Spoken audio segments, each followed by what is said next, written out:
All right, the Steelers' 53-man roster is set. Let's go position by position and see who the Steelers kept.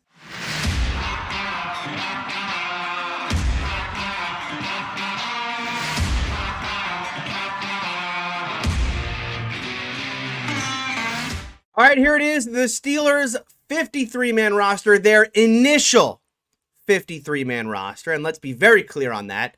This is the 53 guys they have elected to keep throughout the training camp and preseason process. This is very likely not the 53 guys that they will travel to Buffalo here in 10 days for week number 1. They are going to change this roster, in my opinion. In fact, they have to change this roster, and we'll talk about why as we go through here. But let me give you my thoughts. I'll go through position by position, tell you what I think about the 53 guys the Steelers have elected to keep here after training camp and preseason. At the quarterback position, Ben Roethlisberger, Mason Rudolph, and Dwayne Haskins. We knew this was going to be the 3 guys. We've pretty much known that for a while now. Now, as I said in that video last week, I do want to give a shout out here to Dwayne Haskins, because I know there's a lot of you out there who are disappointed that he didn't play well on Friday night, didn't do enough to beat out Mason Rudolph for that backup spot on the roster. But let's not forget who Dwayne Haskins was back in January when they signed him. This is a guy who has had no guarantee of making the 53. And he has grown and developed over that time into a quarterback who at least deserved this spot on the roster. And yes, at points, did push Mason Rudolph a little bit for that backup spot. He's got a lot more growth and development to go. Right? If he wants to throw his name in the ring to be the heir apparent to Ben Roethlisberger, like a lot of Steeler fans want him to do, he still has a lot more growth and development to do. But he's going to be on this roster. He'll have a chance to grow and learn from Ben Roethlisberger, learn from Mike Sullivan, the quarterback coach, and learn from Matt Canada, the offensive coordinator. And we'll kind of restart this process again as this team gets into 2022. But credit to Dwayne Haskins for making this roster. As I said, that was no guarantee when he signed back in January. Over to the running back position here, and this is a bit of a surprise. The Steelers elect to keep 5 here. According to Mark Kaboly of The Athletic, this is the first time since 2008 that the Steelers are keeping 5 running backs on the roster. That's 4 true running backs and a fullback in Derek Watt. Again, the first time since 2008. And they kept Benny Snell, which is the real upset here. Because Najee Harris, of course, he was going to make the roster. Kalen Ballage looked like the second best runner the Steelers had throughout the process. Anthony McFarland, while I like Anthony McFarland and I hope to see more growth and development out of him, the game is still moving too fast for him. And while he does represent a real change of pace, at this point, he's got to get better vision, better instincts in order if he's ever going to break one of those big runs. But those 3 guys right there, right? You just stop right there. Najee Harris, Kalen Ballage, Anthony McFarland.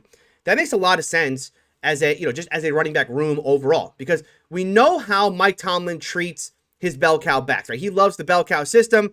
Najee Harris is going to be a 3-down back in this system. He's going to get 20 to 25 carries a game. He's going to be in the game the vast majority of the time, right? The vast majority of snaps are going to be Najee Harris snaps.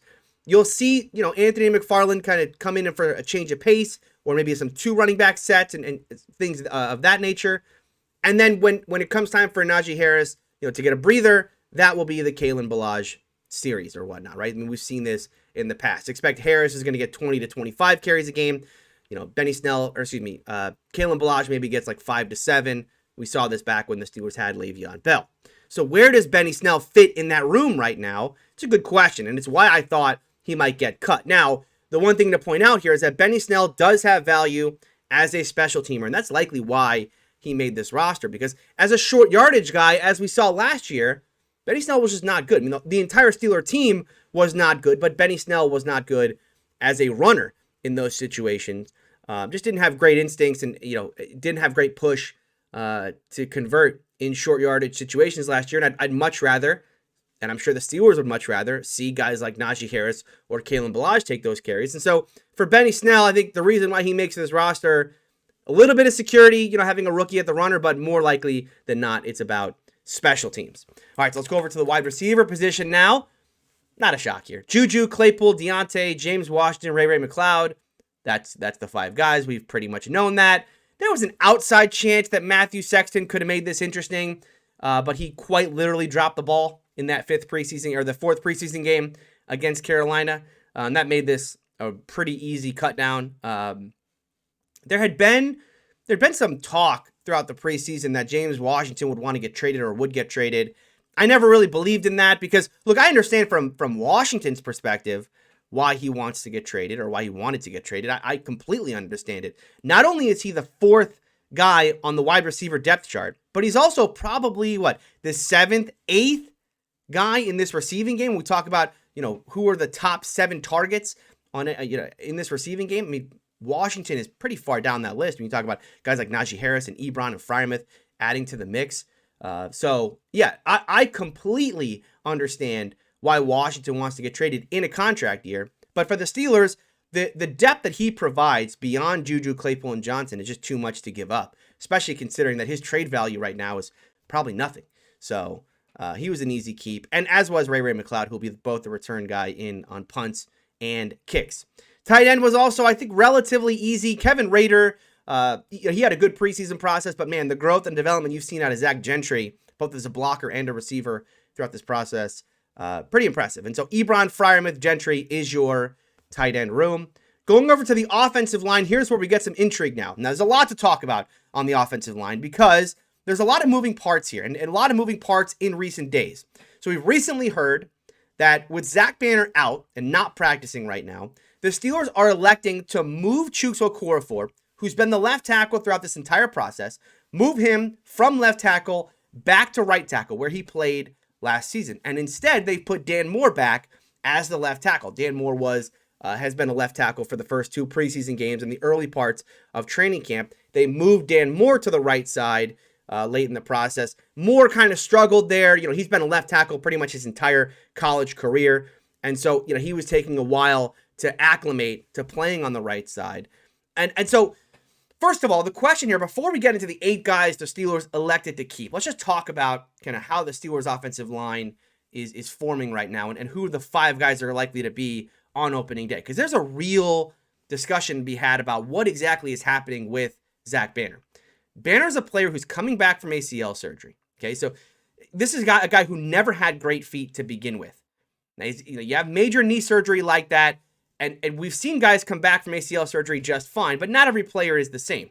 Banner has been limited in practice pretty much the entire process, played, almost no preseason snaps. I don't know, did he even play 10? Did he even play 10 snaps this entire preseason? I don't think he did.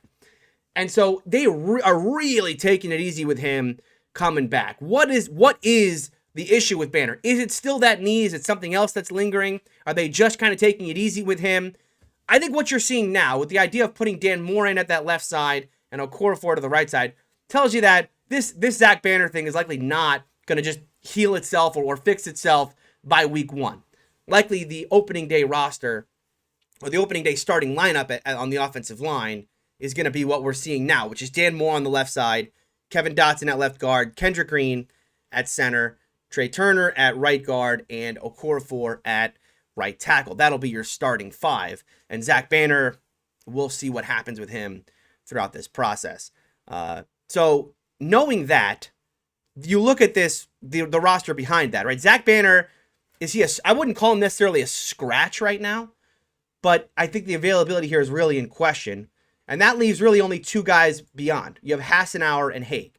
Hassenauer being a center who can play guard, and then Haig kind of being a jack of all trades. He's done everything throughout his career. He's been a tackle. He's been a guard throughout his career. Not great at either one, but he can do both. And so, I think the Steelers, when you look at the fact that they cut Coward, they cut Finney, I thought the Steelers might keep 10 at this position. The fact that they're keeping 8 was a real shock to me, but I think it points to this. Look, Finney is a guy who can play both guard and center. Coward is a guy who can play guard, right? Is he going to play tackle? No. The Steelers are probably going to look for a player to add here who is more like Joe Haig, who has a little bit of flexibility at that tackle spot, but can also probably play a little guard, because that's where the Steelers need help.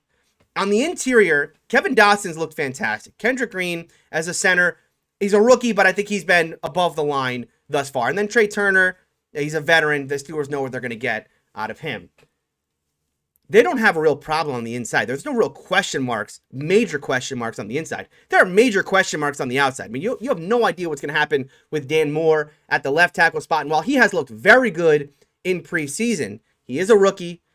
He's going to be going up against veteran defensive lines as soon as this thing starts against Buffalo. That is a very good defensive line he's going to be going up against. And so we shall see what the future holds for him.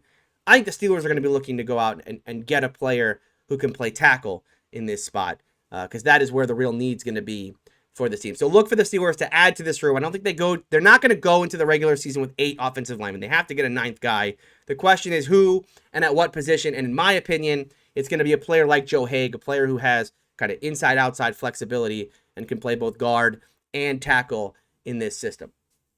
Over to the defensive line, where the Steelers also elect to keep 8. And if there's any shock, the biggest shock to me on this entire roster is right here.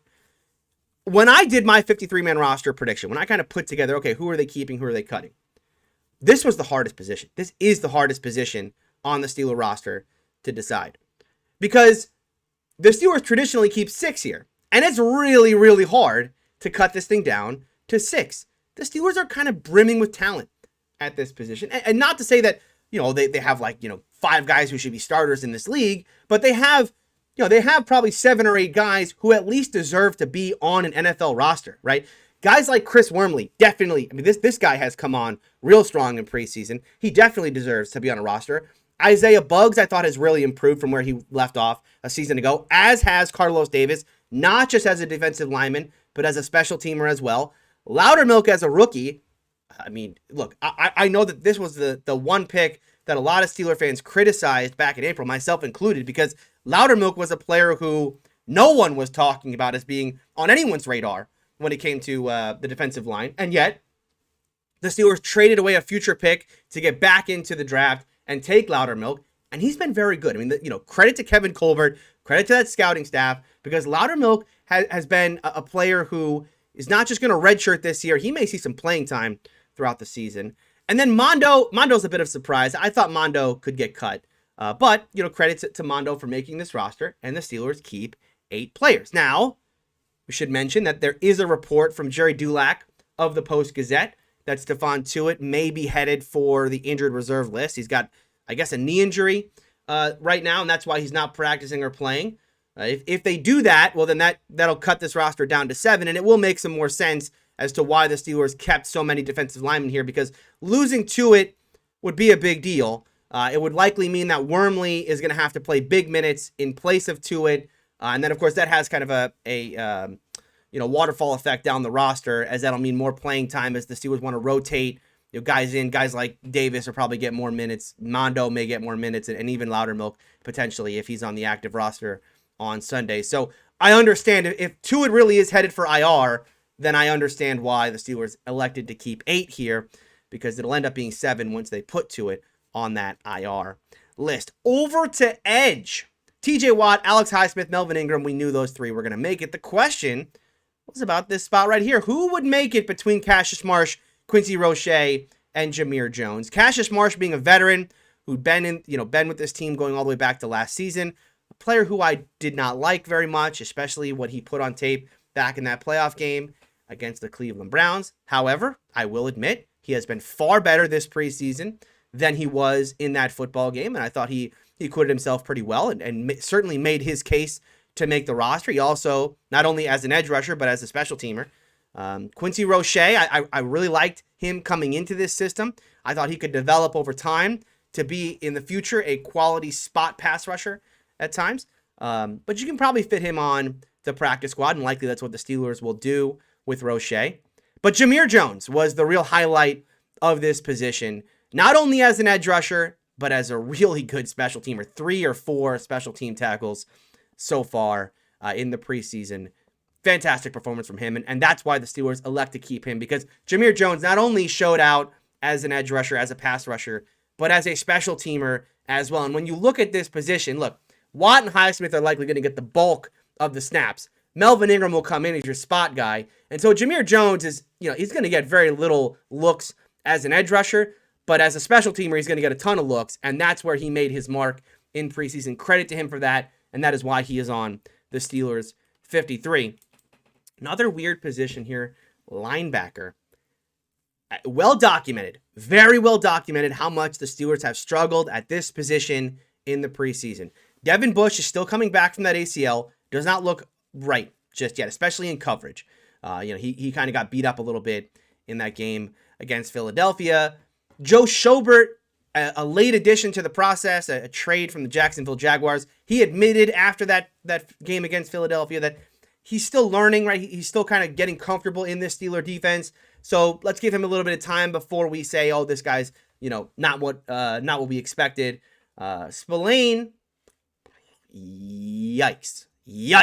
Robert Spillane has just been outright bad throughout the process, especially in coverage. It's a running theme of the room, basically. In fact, it got to the point with Spillane where I think if the Steelers had anyone beyond Spillane as a veteran that they trusted in any way, Spillane would be cut. I mean, you just cannot keep a player like that. I know that this is a guy who was a starter a year ago, but he has fallen off so far. He was not that bad in coverage last year. Not to say he was spectacular, but he wasn't terrible in coverage. I remember he had a pick six against Lamar Jackson in that game in Baltimore. Huge play, give the Steelers a 7-0 lead in that game. But he's not that guy anymore. He's just not that guy in this preseason. He has been outright bad.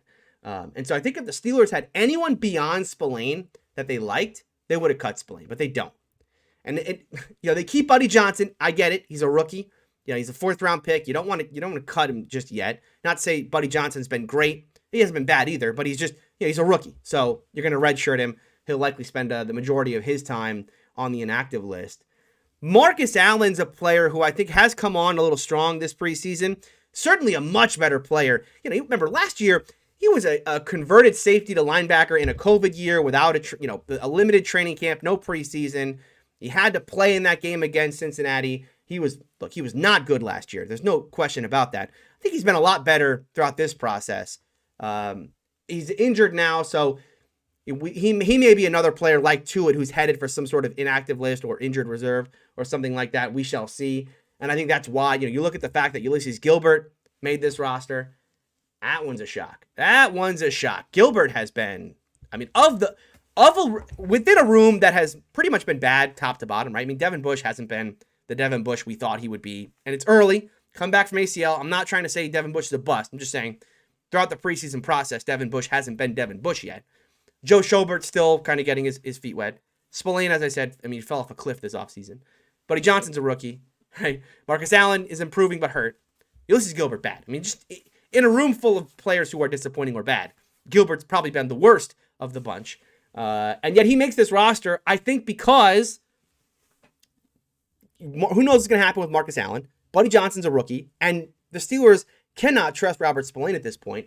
And so you have to just kind of put another body in the room. And I think that's why Gilbert makes the roster. If Allen doesn't go to IR, I think Gilbert is going to get cut when it comes. This is another guy who very easily could get cut when we talk about the Steelers signing that 9th offensive lineman or them signing another corner, because the Steelers have elected to keep 4 cornerbacks this season. 4. Who are they going to replace Mike Hilton with? Well, the answer to that question, no one. Not yet, anyway. This spot right here, this open spot on the roster. This is a player, right? Ulysses Gilbert, his spot is right here. Henry Mondo, right here. They have to sign a 5th corner. They have to. Okay. Look, this process has gone through Antoine Brooks. It's gone through Shakir Brown. It's gone through Arthur Mollett. Trey Norwood got his shot at nickel corner on Friday. None of those guys stood out. Only Trey Norwood even made the roster out of those players. The Steelers are going to go out and sign another corner. They just have to. They have to get a guy, maybe not to start week 1. I think right now, if you're asking me, what do the Steelers do in nickel against Buffalo? Joe Hayden and James Pierre are your outside corners, and Cam Sutton transitions over into the slot corner position. I don't think the Steelers are 100% comfortable with that. I think they'd rather have a guy who can be a full-time slot corner, but that guy's not on the roster today. So they have to go out and get that guy throughout this process.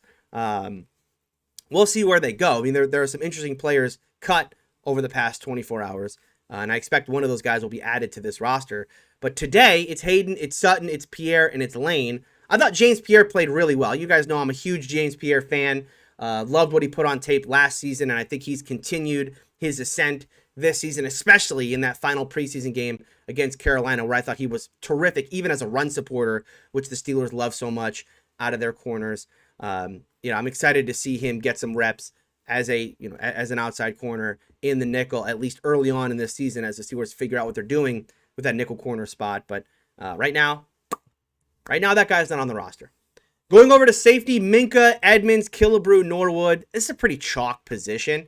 Minka's your starter. Edmonds is your starter. Killebrew is going to be the first safety off the bench and also provide you some real talent on special teams. And then Norwood, look, he's a rookie. He does, I guess, provide you some flexibility as a slot corner because they had him do that on Friday, even if he wasn't very good doing so. But Norwood's a player who is going to be more for the future than he is for the 2021 season. And then special teams. Hey, how about this new punter? They finally got rid of Jordan Berry. Now, I thought Jordan Berry had a very good preseason. I mean, this process really did bring out the best in Jordan Berry. But the thing for Berry, and the reason why I think he got cut, is not for anything he did this preseason or in this training camp. Because if you read the training camp reports or you watch the preseason games, Berry was good. I mean, you could even argue that Berry might have even been just a tad better than Presley Harvin. But what did Berry in is the fact that he has been so inconsistent throughout his career. I think the Steelers just could not put up with another kind of up and down season from Jordan Berry, especially when they have an exciting talent in Presley Harvin III. And what Presley Harvin III did, just in that game against the Cowboys, where he was absolutely spectacular, booming punts, great angle punts, directional, pinning teams deep. I mean, that was a spectacular performance. Not to say he won it outright in that game in particular, because he also had good punts in the rest of preseason, but that game was just absolutely spectacular. And I think that's it was a large reason why the Steelers elected to keep him over Jordan Berry. And then they did change long snappers. Cameron Candidate cut. Christian Kuntz is on the roster. Okay, I mean, I don't have a lot to say about a long snapper. Just don't hike it over his head, right? I mean, that's the big thing when it comes to your long snapper. But looking at the 53 overall, again, as I said, this is not the final 53. I think right now the Steelers are likely to make a move on defensive line. If that is adding to it to injured reserve or something like that, that makes a lot of sense because that's why the Steelers kept 8 there. Are they moving Marcus Allen to a very similar list? That makes a lot of sense because that would be why the Steelers kept 6 linebackers and not 5. And then they have to add an offensive lineman some way, somehow, whether it's adding Finney or Coward back, potentially going out and getting a player that's a tackle or guard, I think is more likely. We shall see. And then at corner, I mean, there's a nickel coming. I mean, there is a slot corner coming. He is not on the he was not a part of this process thus far. He is going to have to be added as we go through. I guess there's an outside chance that player could be Arthur Millette, although I would be surprised. So that is it. That is your initial 53-man roster, likely to change, and I will do videos updating you on those changes. Remember to like and subscribe this video, and I'll be back soon with more Steeler Country.